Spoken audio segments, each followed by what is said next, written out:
আমরা একটা perfect sign up form তৈরি করেছি, কন্ট্রোলড সাইন আপ ফর্ম। সেখানে ভ্যালিডেশন আছে, ছোট ছোট কম্পোনেন্টে অনেক কিছু ভাগ করেছি, একদম সুপার পারফেক্ট একটা ফর্ম আমরা তৈরি করেছি। কিন্তু এই ফর্মটার আসলে কাজটা কি? যখন ফর্মটা সাবমিট করা হচ্ছে তখন জাস্ট একটা কনসোল লগ হচ্ছে, এছাড়া আর কিছুই হচ্ছে না। তাহলে এই কনসোল লগ করে কি আদৌ আমাদের কোনো লাভ আছে? কোনো লাভ নেই। আইদার আমাদের ডাটাটা সার্ভারে পাঠাতে হবে অর অন্য কোনো জায়গায় ডাটাটা ব্যবহার করতে হবে। তা না হলে তো এই ফর্মের কোনো ভ্যালু থাকলো না, তাই না? তো আমরা এখন যেটা করতে চাচ্ছি সেটা হচ্ছে, যখন একজন ফর্ম সাবমিট করবে তখন একটা জায়গায় একটা লিস্টের ভেতরে এই ইউজারটা এন্ট্রি হয়ে যাবে। ফর এক্সাম্পল, আমাদের অ্যাপ.js এর ভেতরে একটা স্টেট আছে, এটা আপাতত ফাংশনাল কম্পোনেন্ট আছে, সো আমি এটাকে ক্লাস বেসড কম্পোনেন্টে রূপান্তর করে ফেলি। Okay, just give me few second. Class app extends React dot component, এবং এখানে আমরা রেন্ডার মেথড দিব, দেওয়ার পরে এখান থেকে আমরা রিটার্ন করবো এটা। ওকে, সো আমরা চাচ্ছি যে এই অ্যাপ কম্পোনেন্টের ভিতরে একটা স্টেট থাকবে যেখানে আমাদের অনেকগুলো ইউজার্স থাকবে। সাইন আপ করবে, সাইন আপ করার পরে ইউজারের ডেটাটা এই অ্যারের ভেতরে এসে বসে থাকবে। যে সাইন আপ করবে তার ডেটাটাই এই অ্যারের ভেতরে আসবে, কিন্তু সাইন আপ তো করবে এই সাইন আপ ফর্মের ভেতরে, আর ডেটাটা আছে অ্যাপ স্টেটের ভেতরে। তাহলে এই চাইল্ড কম্পোনেন্টের ডেটাটা আমরা অ্যাপ কম্পোনেন্টের ভেতরে আনবো কিভাবে?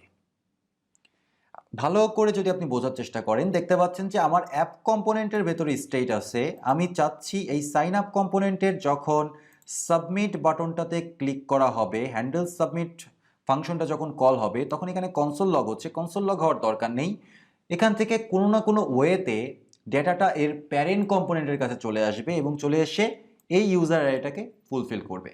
নতুন নতুন ইউজার নতুন নতুন এলিমেন্ট পুশ করতে থাকবে, নতুন নতুন ইউজার অবজেক্ট পুশ করতে থাকবে। এই কাজটা আমরা করব কিভাবে? এটাই হচ্ছে বর্তমানের লজিক। এবং এই যে কাজটা, এই কাজটাকে বলা হয় স্টেট লিফটিং। আমরা ধরে নিলাম আমাদের এই জায়গাটাতে আর একটা ডিভ আছে, এই ডিভের ভেতরে আমরা সমস্ত ইউজার্সকে শো করতে চাচ্ছি, বা ইউজারের নেমটাকে, ইমেইলটাকে শো করতে চাচ্ছি। এখানে আমি বললাম h3 অল রেজিস্টার্ড ইউজার্স। ওকে, তো আমরা যেভাবে কাজ করতে পারি, একটা ইউএল নিতে পারি। ইউএল, এখানে ক্লাস নেম দিব হচ্ছে লিস্ট গ্রুপ।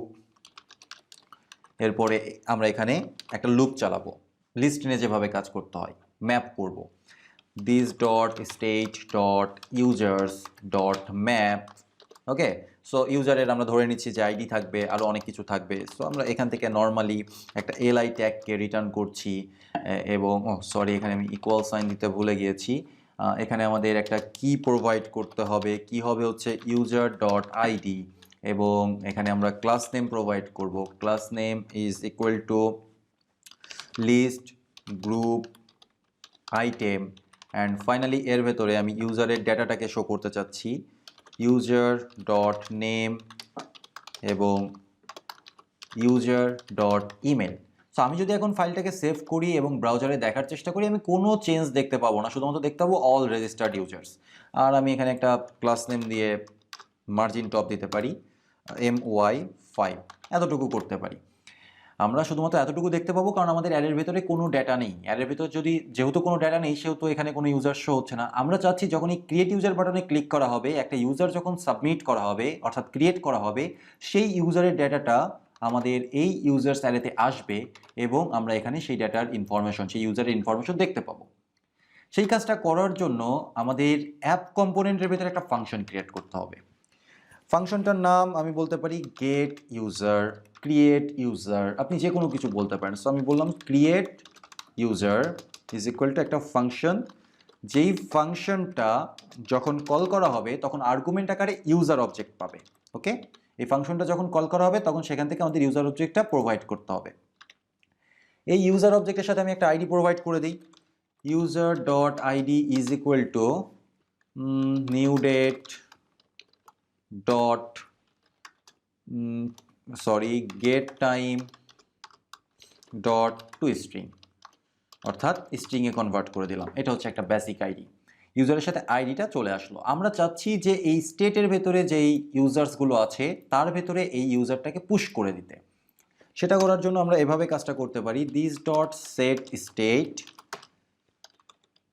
ইউজার্স, আগের যে ইউজার্সগুলো ছিল সেগুলোকে আমি স্প্রেড করব অ্যারের ভেতরে, this dot state dot users, and finally আমাদের নতুন যে ইউজারটা আর্গুমেন্টের সাথে আসলো বা প্যারামিটার আকারে আমরা এখানে পাচ্ছি সেটাকে আমরা এখানে পাস করে দিলাম। তো এই হচ্ছে আমাদের ক্রিয়েট ইউজার ফাংশন। এই ফাংশনটা আমাদেরকে প্রপস আকারে ফর্মের কাছে পাস করে দিতে হবে। সো আমি বললাম create user is equal to this dot create user. এই ফাংশনটা যাচ্ছে কার কাছে? প্রপস আকারে সাইন আপ ফর্মের কাছে। তো আমরা সাইন আপ ফর্মের কাছে চলে গেলাম এবং এটা কল হবে কখন? কল হবে যখন সাবমিট হ্যান্ডেল কল হবে বা হ্যান্ডেল সাবমিট ফাংশনটা কল হবে, অর্থাৎ এখানে যখন কনসোল লগ হচ্ছে তখন এই ফাংশনটা কল হবে এবং এটা আসছে প্রপসের মাধ্যমে। সো আমরা সিম্পলি এখান থেকে লিখতে পারি this dot props dot create user, okay. এবং এখানে আমাদের ইউজারের ডেটাগুলো বলতে আসলে কোন ডেটাগুলো? স্টেট ডট ভ্যালুজ হচ্ছে ইউজারের ডেটা। সো আমরা এখানে ডেটাগুলো পাস করে দেই, this dot state dot values, that's all. আর আমাদের কিছু করতে হবে না। এখন আরেকটা কাজ বাকি আছে, সেটা হচ্ছে এখানেও আমরা একটা প্রপ টাইপস নিয়ে নিতে পারি, যেন আমরা পরবর্তীতে রেফারেন্সটা রাখতে পারি যে এখানে একটা প্রপস পাস করতে হবে। Prop types from prop types, এবং একদম নিচে আমরা এখানে বলবো sign up form dot prop types is equal to একটা অবজেক্ট, এখানে আমরা পাবো হচ্ছে ক্রিয়েট ইউজার এবং এটা হচ্ছে prop types dot func dot is required, okay, that's all. তাহলে যখন এই সাবমিট বাটনটা কল হবে, হ্যান্ডেল সাবমিট কল করা হবে, যখন ফর্মটা সাবমিট হবে তখন কি হবে? তখন এই যে এই জায়গাটাতে স্টেট থেকে ডাটাগুলো নিয়ে ক্রিয়েট ইউজার ফাংশনটা কল করা হবে এবং ফাংশনটা চলে যাবে অ্যাপজেসের কাছে। যেহেতু অ্যাপজেস থেকে ফাংশনটা পাস করা হচ্ছে তাই ক্রিয়েট ইউজার ফাংশনটা এখানে কল হবে এবং এখানে কল হওয়ার পরে এই যে ইউজারের ডাটাটা আমরা আর্গুমেন্ট আকারে পাস করলাম সেই ডাটা সহ আমার স্টেটটা চেঞ্জ হয়ে যাবে, ওকে। এটাকেই বলা হয় স্টেট লিফটিং। সো আমরা একটা এক্সাম্পল দেখতে পারি, naim@gmail.com, পাস 123, ডেট হচ্ছে 21/01/1997, male I agree, create user. Wow, যখন আমি এখানে ফর্ম সাবমিট করলাম দেখেন অটোমেটিক্যালি আমার এখানে ইউজার ফিল আপ হয়ে গেল। আমি আরেকটা ইউজার ক্রিয়েট করি, শেগুফা তারানজুম,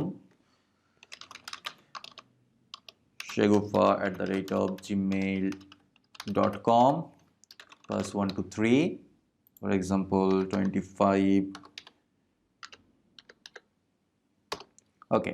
এবার আমি ফিমেল সিলেক্ট করি এবং এগ্রি করি, করার পরে ক্রিয়েট বাটনে ক্লিক করি, দেখেন এই যে নতুন ইউজারটাও আমার এখানে লিস্টিং হয়ে গেল। কি মজার না ব্যাপারটা? এই ব্যাপারটাই হচ্ছে স্টেট লিফটিং। স্টেট লিফটিং সম্পর্কিত আরেকটা ডকুমেন্টস আর্টিকেলস আমরা এর সাথে প্রোভাইড করে দিব। যদি আপনার বুঝতে সমস্যা হয় তাহলে ওই আর্টিকেলটা খুব হেল্প করবে আপনাকে। তাহলে এই চ্যাপ্টার আমরা এখানেই শেষ করছি। পরবর্তী চ্যাপ্টারে আমরা প্রজেক্ট শুরু করে দিব। পরবর্তী চ্যাপ্টারে আর কোনো কাজ নেই আমাদের, আমরা ডিরেক্টলি 3টা প্রজেক্ট করব, ছোট ছোট 3টা প্রজেক্ট, এবং এই 3টা প্রজেক্ট করতে করতেই আমরা রিয়্যাক্টের প্রপার ব্যবহার বোঝার চেষ্টা করব এবং কোর রিয়্যাক্ট কনসেপ্টটাকে আরও ক্লিয়ারলি বুঝবো, জানবো এবং শিখবো।